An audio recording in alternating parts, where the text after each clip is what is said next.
Some secrets are so dark, so utterly strange, that to try and understand them is useless. Today, we will look at several of these mysteries in an effort to try and make sense of them. So without further ado, make sure to like the video, and let's get into it.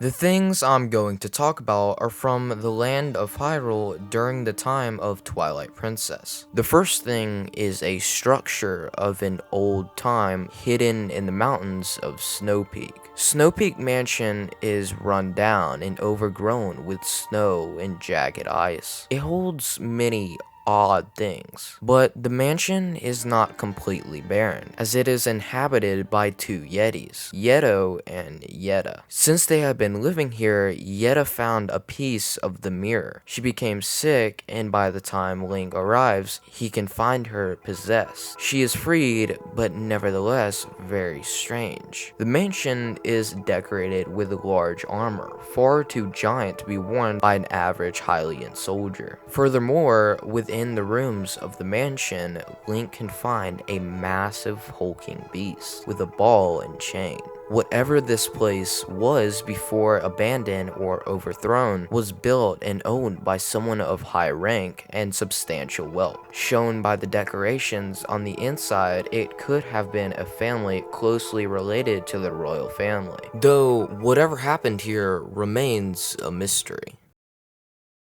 Our next topic, while very well known, might have one of the darkest origins of anything in the Zelda series, this being Midus Helm, an object so mysterious yet so powerful. Right away, you can see it has strange markings of creatures and an eye which, speculated by many, has a remarkable resemblance to Majora's Mask, another object with a very dark past. Once put together, Midus Helm, the fused shadow, it's shown in its true light. Whatever tribe or civilization created this relic remains a mystery.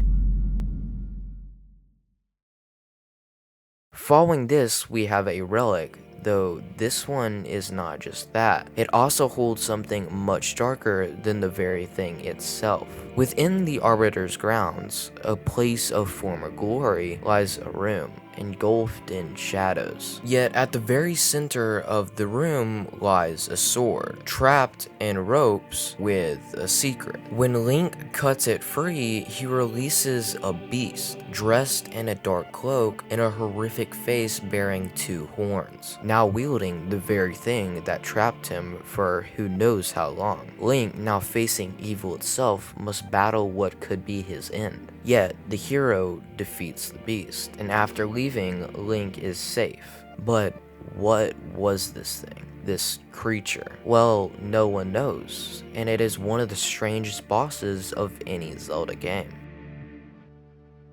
Once again, we visit the Arbiter's grounds, but let me ask you something. When you think of medieval beast, what do you think of? Well, you think of the thing that has been burnt into lore, a monster with the body of a serpent and wings nearly the size of itself, as it flies through the air wreaking havoc on the land. That's right. A dragon. Oh shoot, what is that? Man, that looks like me when I had too much mac and cheese. Hold up. There we go. This is a real dragon. In Arbiter's grounds lies a dragon, yet not as you might think. Its body is not covered in scales, because it's, well, dead. Animated by dark magic. Stalwart, one of Twilight Princess's most memorable bosses. The battle consists of using a spinner to dodge and land several blows on the dragon. But the strangest thing is what this thing was before it fell, and why is it here? When this thing was alive, all of Hyrule must have been at risk.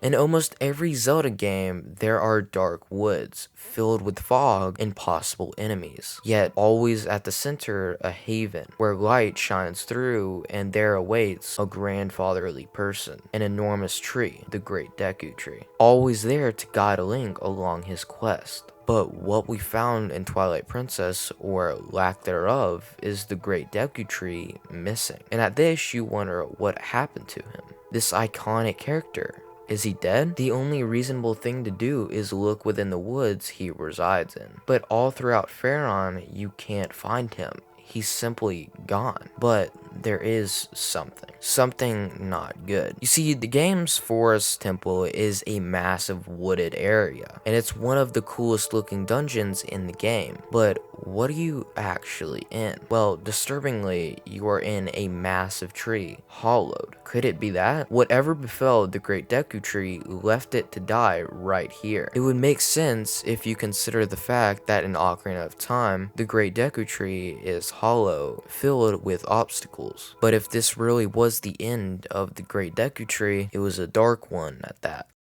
Thank you so much for watching this video. If you like my theories, make sure to go to the channel so you can check all of them out. I do a ton of stuff just like this. But with all that said, guys, I'll see you in the next one.